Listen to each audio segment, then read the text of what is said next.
موزیک واسه تو فقط گوش کن. روزگارمو کردی زیاد، جوونیمو بردار بیا.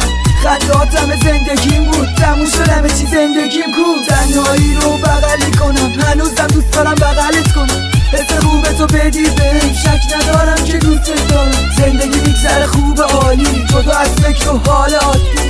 خوشحالیم همو داریم، تو منو داری که آخه غم نداری. بی خود شبا ها میزنم، عکسامون رو به هم میزنم. کاش فقط با من بودی، کاش لاغر یه خود آدم بودی. این چه زندگی ببین خدا، همش غصه اعصاب دوان، همش خسته و بی اختیار. وقت کردی یه سر پیش من بیا.